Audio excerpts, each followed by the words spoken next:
Good evening, and welcome to Creative Broadcasting, the station of unlimited possibilities. Presents Creating Your Seat at the Table with your host, Ashley Little, as she welcomes her guest to the table. Welcome to Creating Your Seat at the Table. I am your host, Ashley Little. A little bit about myself: corporate professional by day, entrepreneur by night, 5-time best-selling author, owner and creator of Creative Broadcasting, CEO and founder of Ashley Little Enterprises, LLC, and founder and owner of Talk Radio and TV Network, LLC. Tonight we have an amazing special VIP guest by the name of Dallas Gordon. A little bit about her. Dallas Gordon is an international business coach, marketing expert, author, and speaker who resides in Northeast Maryland. Dallas specializes in teaching spiritual digitalpreneurs how to build irresistible brands, maximize traffic and sales, and get big results online. She encourages excellence in the marketplace and is passionate about empowering others to say heck yes to the phenomenal. She has coached multiple entrepreneurs to 6 figures and beyond, teaching them to monetize their passions and break free of their 9-to-5 jobs, utilizing various online businesses and marketing strategies. Dallas is a top producer on multiple e-commerce platforms and is a highly sought-after business coach. She has earned her BA in Theology and Christian Studies, and she continues to inspire women and men across the world as she embarks on this exciting journey as CEO of multiple thriving companies. Welcome to the table, the amazing Dallas Gordon.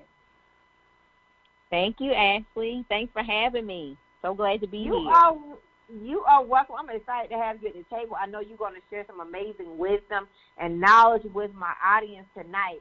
So please tell us, Dallas, more about your entrepreneur journey. Sure. I started some years ago now, right in my office with a view. I always tell this story when I talk about my journey because I most certainly have to start here. I had climbed to the top of my profession as a payroll manager. I worked in finance, and I just looked around at the 4 corners of my office and realized that, working for somebody else wasn't for me, and I wanted to do my own thing. So I started kind of tinkering around online at the time, and that's when I found e-commerce at the time, and I started my selling online on a variety of different platforms, and that's how I kind of got my, chance as an entrepreneur some years ago. I failed my way, I should say, to some success at first. Didn't really have any guidance at first. Failed my way to some success. Made many mistakes along the way, and to the point I started to hire mentors, get surrounded with networking groups and communities, and grew myself into an experienced business coach where I began coaching and helping others so that they wouldn't have to go through what I went through in the early stages of their entrepreneurial journey. So here I am, some years later, full-time entrepreneur, mompreneur, wifepreneur, all those things, and just going strong in my business. I love that. I love that you said that, you're going strong in your business, right? It's so important that we remain consistent about our goals, right? That we stay consistent and stay focused. So you specialize in teaching spiritual digitalpreneurs how to build irresistible brands, maximize traffic and sales, and get big results online. So please tell us more about that. Yes, absolutely. So I specialize in the digital space. I know that a lot of entrepreneurs, it's one thing to have a local business. Let me start here. It's one thing to have a local business, and local businesses are awesome. They are phenomenal. But one thing about being local is that what many entrepreneurs struggle with it is that all you can reach is local. You can't plug into growing your business and making it a global business. But when you plug in online, you have the potential and you have the ability to grow your business to have worldwide impact. So that's what I train entrepreneurs to do, to make more noise and show up for themselves, like you mentioned, consistently online, to get seen, to get visible, to build brands that are irresistible, that are unforgettable, that people won't forget, build trust online, and generate more traffic to their products and services. So that's what I work with entrepreneurs to do. I love that. I love that, being seen, right? You have to be seen and you can't have private pages. You got to be consistent with your products, because if you don't invest in your products, if you don't market your products, we are not going to buy it. Exactly. So can true. you talk more about that? Because I think sometimes people misunderstand that that's a very important part of getting to the next level and maximizing your brand is being visible. So can you talk about that more, Dallas?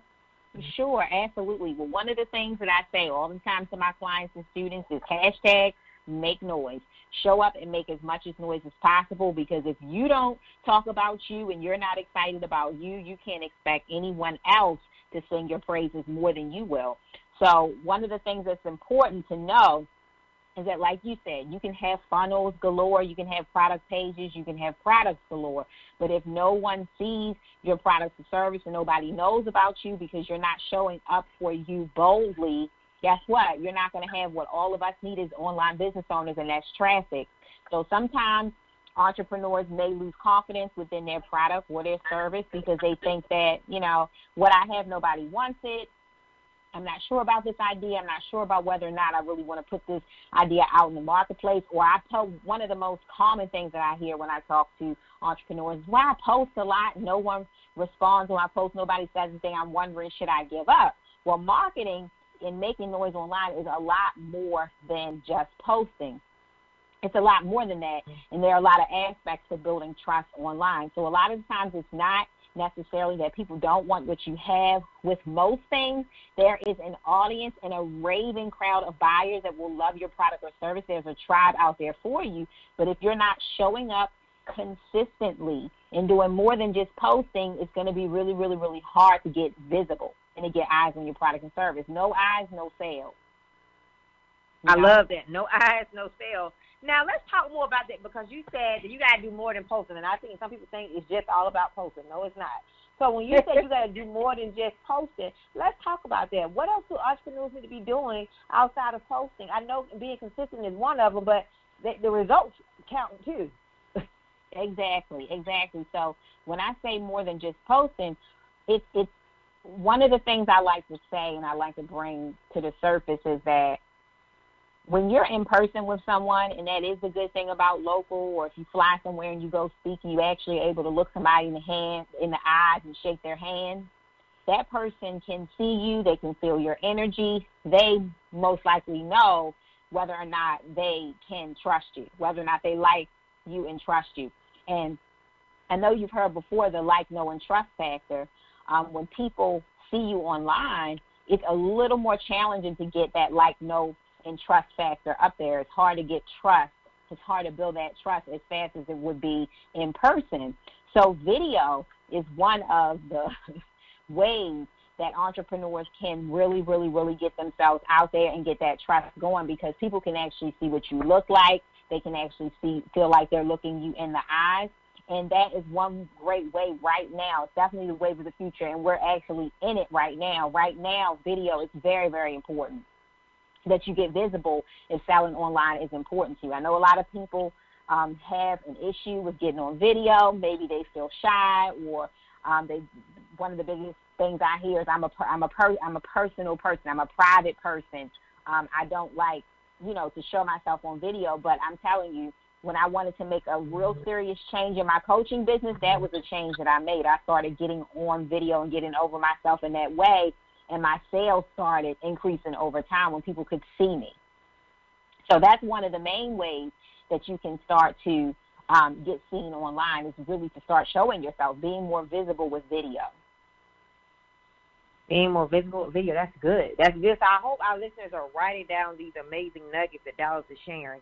So Dallas, what are some of the strategies you would give to the 9-to-5 entrepreneur who is looking to break free to be a full-time entrepreneur, because I know that's one of your specialties? Absolutely. Well, here's one thing that I would say, and it might be an answer that most people wouldn't expect. It's your mindset. It really, really is your mindset, and it's what you do on somebody else's time. What you do on somebody else's time matters. And it has everything to do with the kind of entrepreneur that you're going to be when you are full-time. So when I was on my 9-to-5, I spent a lot of years complaining. I spent a lot of times complaining with my coworkers, and kind of like, grumbling behind the scenes of my boss and things like that. But until I really, really became or got intentional about my mindset and about my attitude towards being on someone else's time and working for somebody else, that's when things really, really started to move for me. I just started to change my mindset. And I want to give you a couple of examples.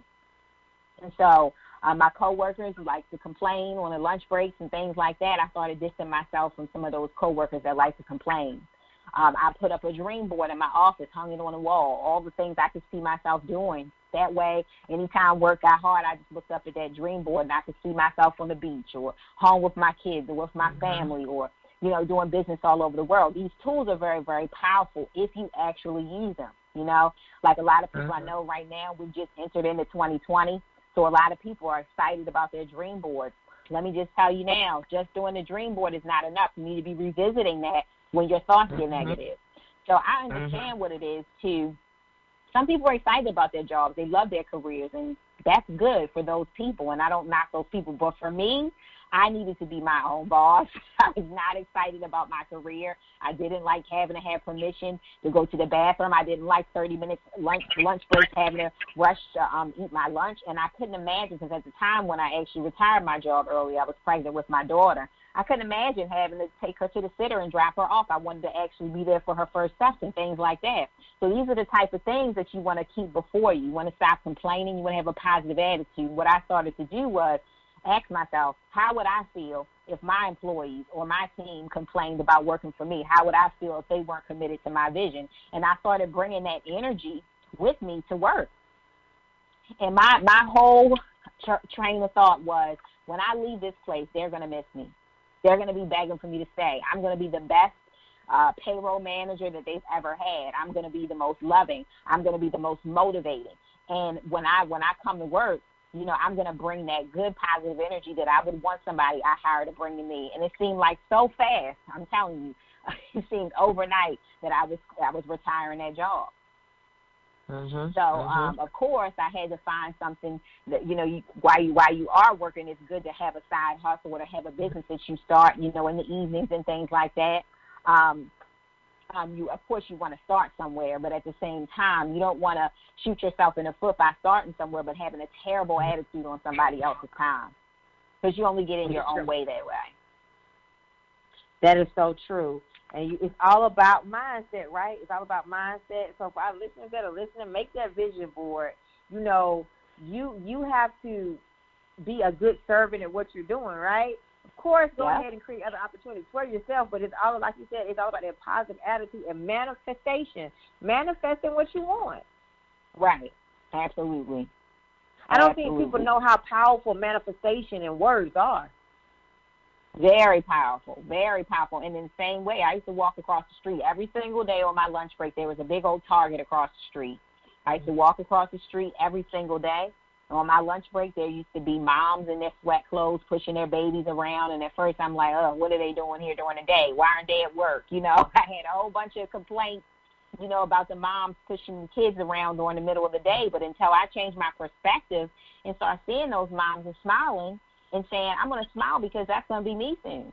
I'm going to be out in sweat clothes during the day, pushing my babies around. I started to change the way that I would see other people's situations. I started to change the way I would see my situation, started to change my perspective. And that's how you draw those experiences to yourself. You attract those experiences to yourself a lot faster when you do change your mindset about things.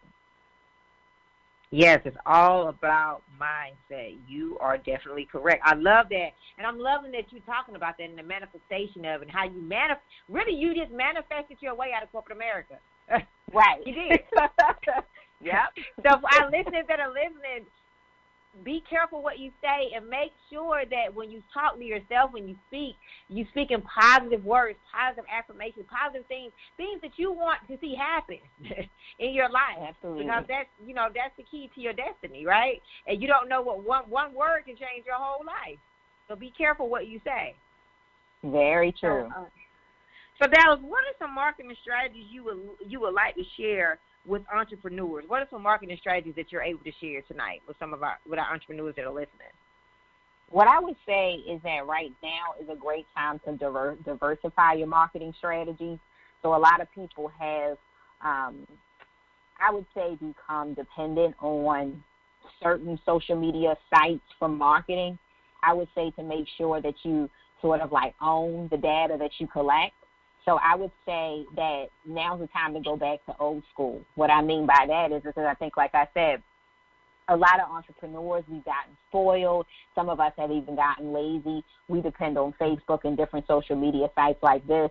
But if those sites change the algorithms as they often do, and they cause lots of frustration in our communities, or they shut down today or tomorrow, one good question for you guys to ask yourself is, will I actually have a business if social media is gone tomorrow? So it's really, really important to ask that question. And a lot of people, sadly, they answer that question, no. I won't have a business because I literally conduct 100% of my business on social media. Now, social media is a really, really, really powerful tool for us to use for business. However, if it's gone tomorrow, or Facebook comes and puts you in jail, or closes your account, or Instagram shuts down, or whatever the case, are you going to be able to still have contact with all of those customers or clients or potential customers or clients that you worked so hard to get in contact with? So I would say go old school with your marketing to diversify. What do I mean by that?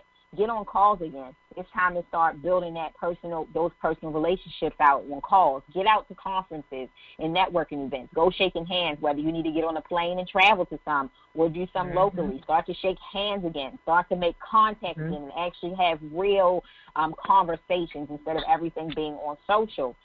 Start text message marketing. I don't care for when people text me, information, when businesses text me. However, I'm definitely have my text message marketing going now, because that way you can collect phone numbers.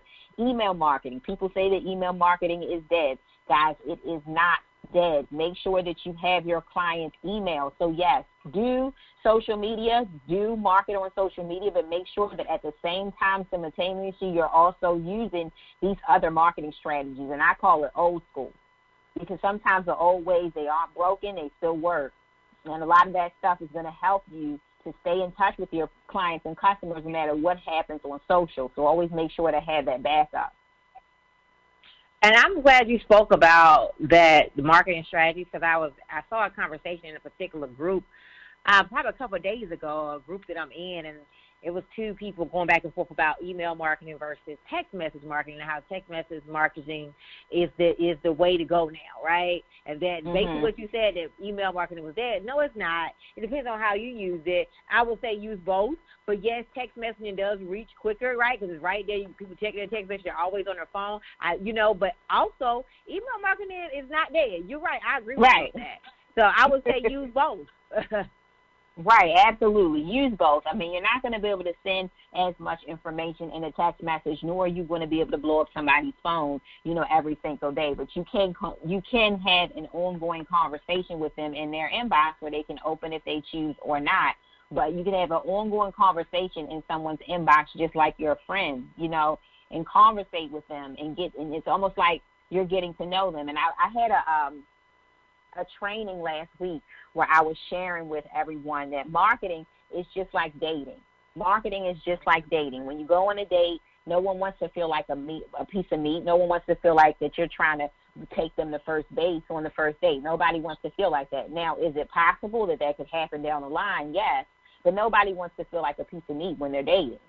It's the same thing with your marketing, right? Nobody wants to feel like, as soon as we meet, you're already in my inbox trying to sell me something. Or as soon as I join your list, immediately you're bombarding me with your sales emails. I mean, any relationship takes time to build, okay? And marketing is not exempt from that. I agree. That is so important, right? Building those genuine relationships and not having an agenda, right? You really want to build a relationship, get to know people, because at the end of the day, if you don't, they're going to unsubscribe from the emails, they're going to unsubscribe from the text messages.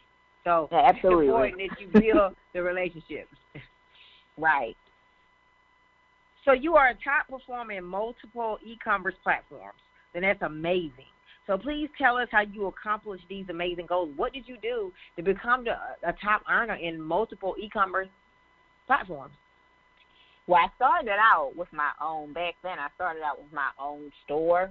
I had I was in the fashion and beauty niche. I started out there, but what I started doing from there, I started expanding my products and sharing my products on different marketplaces. So like eBay, Amazon, and there were some other smaller marketplaces then as well that I was actually also selling on. So I began to sell on a variety of different platforms. And over time, I honestly almost became obsessed with online selling and learning how to do it and learning how to master it on different programs. And then I found myself helping other people.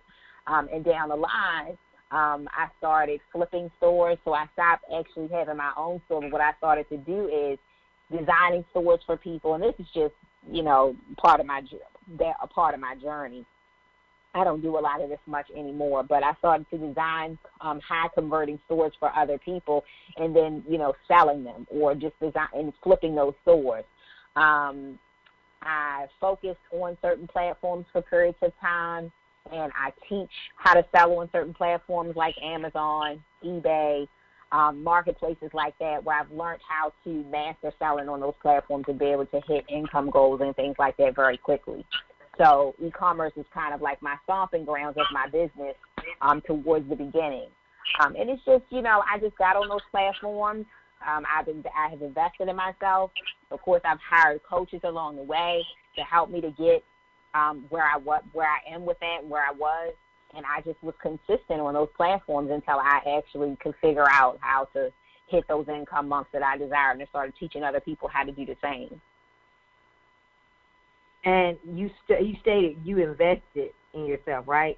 And I think a lot of people got to understand, you know, of course you can Google things, of course you can YouTube things, but you can't do everything. You know, you got to invest something in your business and yourself, right, in order to get to that next level. So you're going to eventually have to do it. So what are your thoughts? What are your advice for that entrepreneur who they're the Google, they Google everything, but they really have to step out and start investing in coaches and mentors of where they would like to be? Yeah, I mean, I just believe, especially if you're an entrepreneur, that you want for somebody to come along and invest in you, which you won't make happen for somebody else. You can't expect for somebody to come along and make it happen for you.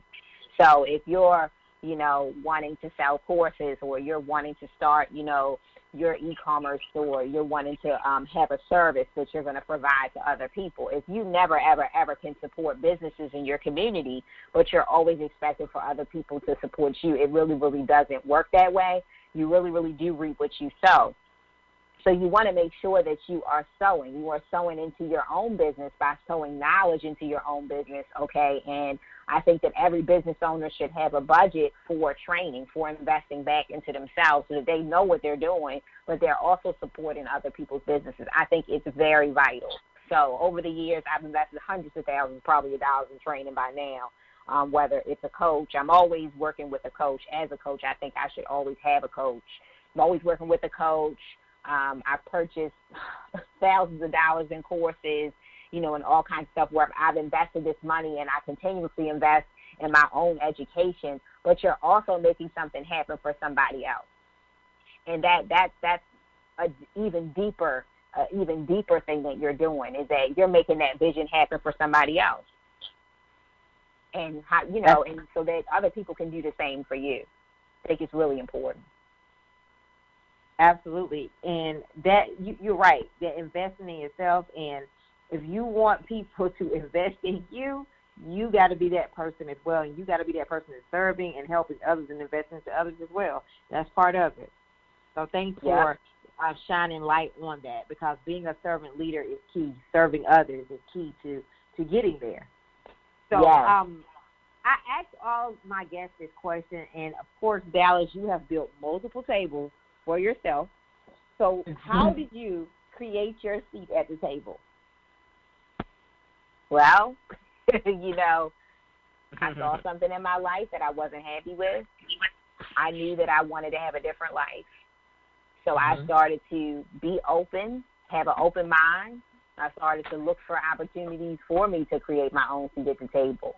I mean, it's the same thing even with speaking, even with writing. I heard you say you've published several books. I've published my first book probably about a year ago now, working on my second.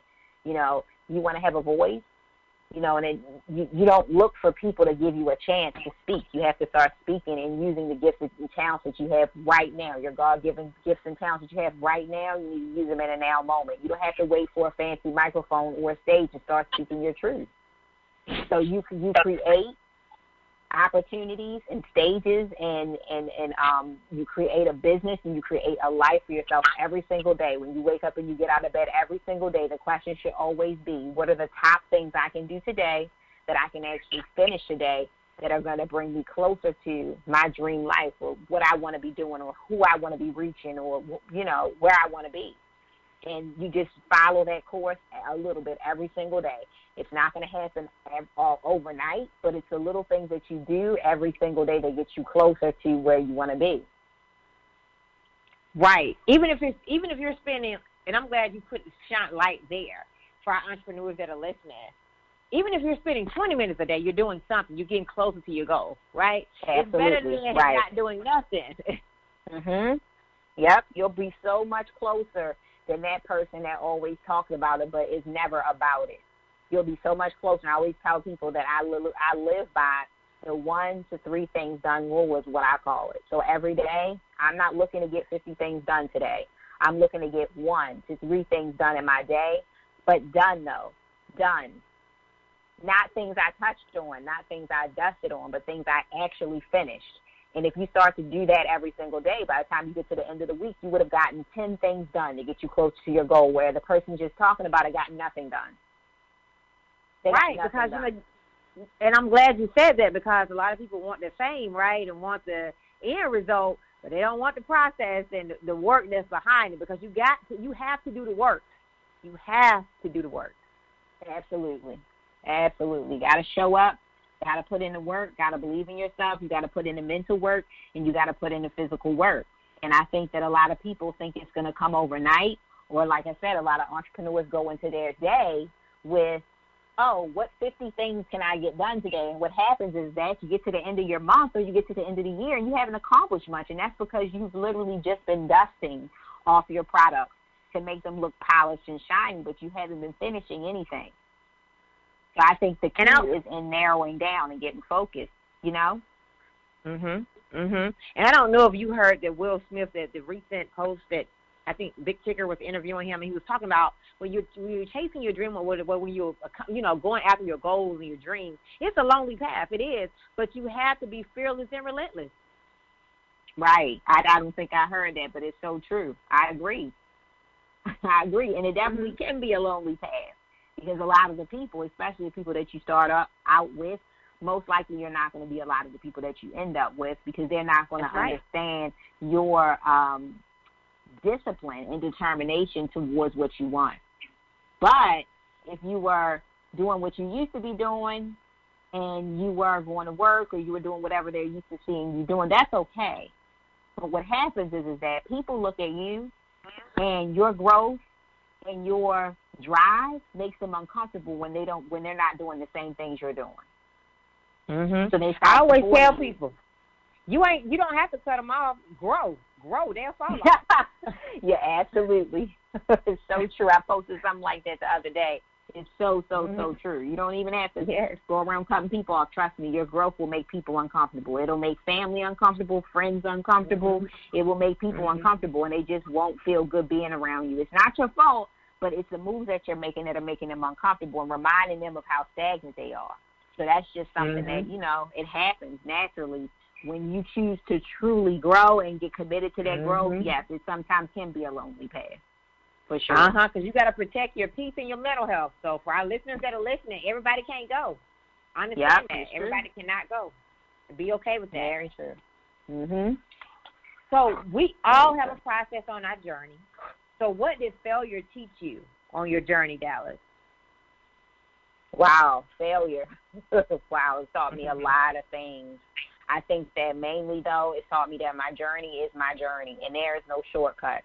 You got to go through it. So whether or not it hurts or whether or not it feels good, all of these are lessons, and they are all vital parts of the journey. Because I look back at some of the time that moments that I looked at my business and said, wow, why aren't I making triple this right now? I've been doing this for X amount of time, and I should be doing better, and I shouldn't be crawling again.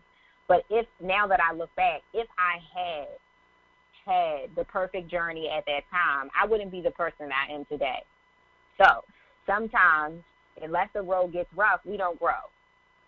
And if you look at everything in the world, there are different seasons. Seasons change. I mean, everybody feels it. You know, everybody on earth, every creature on earth feels change. Animals feel change. Animals go through resistance. Farmers go through resistance. We all have to have ups and downs. Stock market goes through resistance. It's not up all the time. It has downs. The real estate market goes through resistance. It's not perfect all the time. Sometimes it's down, right? Sometimes we're in an upside-down market. Well, so do us as entrepreneurs. We also go through resistance. We have times where everything's soaring and we feel on top of the world and we have so much clarity and everything's wonderful. And then we have other times where it's not so great. But guess what? Those times are, you know, very, very crucial for our growth and success as well, because it sharpens us, right? And it makes us ready. I mean, some levels of success that we pray for, we're not ready for. We have to be prepared for that greatness because it comes with a lot. It comes with a lot of challenges, and sometimes those challenges are way bigger than we can handle where we are. So I think that failure has taught me to just be resilient. It's taught me that everything isn't going to be perfect all the time. Nobody ever said it was going to be easy, but it's taught me how to get married to the process and show up regardless. Show up regardless, because I've gotten on the other side of failures every single time. I've always come out on top after failing. It might not be right away. It might be a little bit of time down the road, but you always come out resilient if you just don't give up. So I would say that's what that taught me. Yeah. I love that, because it's a lesson. It's always a lesson. And it's always something to help you get to that next level. But you got to be married to the process, and you got to embrace the process. So I love that. Yes, so for sure. What did success teach you? Because you're very successful, Dallas. What did success teach me? Well, what I can say about success is, number one, you don't just do it for you. That the process of having success is bigger than you. It's much bigger than you. Success is not just for you. I think that when I first started, even out in my coaching business, I thought that I was just doing it because, you know, I wanted to, number one, I was after it for how it would make me feel, and I think a lot of us are. If I'm successful, it's just going to make me feel this way.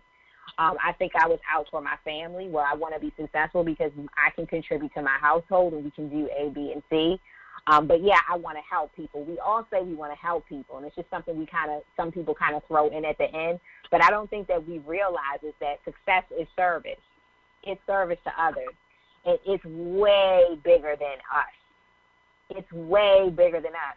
Another thing I've learned about success is that success is, you know, how do we measure it? How we measure it is important. It's important that you not just measure it in dollar and cents, because there are a lot of things that represent your success. Your dollar amount can happen overnight. It could change overnight.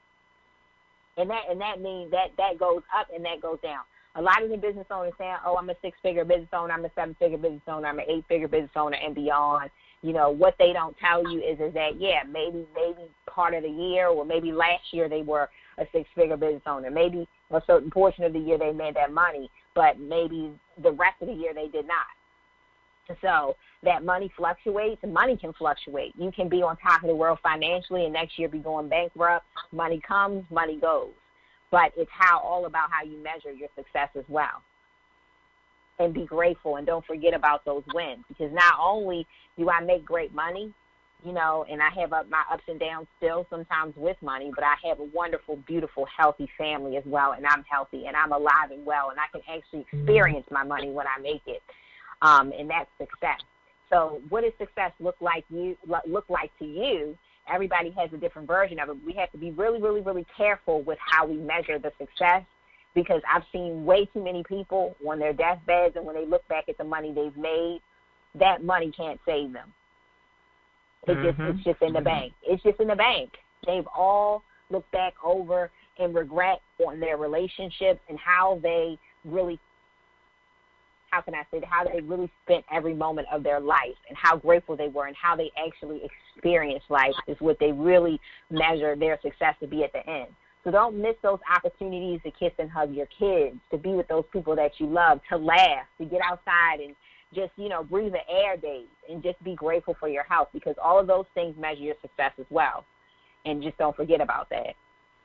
Yes, that self-care, putting you first, and Yes, making time for you. That balance is so important. You're right, because if you're not healthy, you can't do nothing. Right. So that is key. Yep. So we are in a new year, new decade. So what can we expect from you in this year of 2020? I have a lot of things coming about this year. Right now, I'm in the process of actually launching a subscription box company for boutique owners and women who love great products. So that's something I've already announced to my supporters. I've already announced that, so that's in the making. I have a new book coming. That's in the making. I have an event that I'm planning for over the summer, my first real major big event. So that's coming this year. So I have a few things in the making, a few balls turning. Of course, I'm still coaching and, running my normal things, but those are some of the new things that I have turning right now that are coming out this year. Awesome. Well, I'm excited to see all the great things, Dallas. I know you're going to burst in this new decade, a new year, and I can't wait to see the things that you haven't talked about. So super congratulations in advance on all the great things that I know that you're going to do. You are amazing. Thank you. You are welcome. Will you please tell our listeners how they can follow and support you and get involved? Sure, absolutely. Thank you so much. I am at Coach Dallas Gordon across all my social media profiles, and my website is dallasgordon.com. Feel free to follow me, shoot me a message, connect with me, all that good stuff. I would love to meet some of you guys. Awesome. So make sure you connect with Dallas, as I stated. If you're trying to get to the next level with your brand, she is the person to speak with. If you're trying to leave your 9 to 5, you go to full-time entrepreneurship, she is the person to speak with. Marketing strategy, she is the woman to speak with. She is someone to know. So make sure you connect with her. So Dallas, thank you so much for taking time out of your busy schedule to come to the table tonight. This was a very powerful interview, and I can't wait to invite you back to the table. Thank you, Ashley. I so appreciate it, and I look forward to coming back and spending time with you again. Thank you so much for having me. You are welcome, and I look forward to working with you and collaborating with you in this year of 2020. Awesome. Thank you, my dear. You are welcome. So I would like to give a special thanks to Sarah, my intern Sarah from Tennessee State University, and my intern Vontaria from Winston-Salem State University. You all may follow me on Facebook at Ashley Little and on Instagram at _Ashley A. Little. Thank you. Thank you for tuning in to another episode of Creating Your Seat at the Table, where Ashley speaks with corporate professionals, celebrities, entrepreneurs, authors, and speakers who are transitioning or have transitioned to entrepreneurship.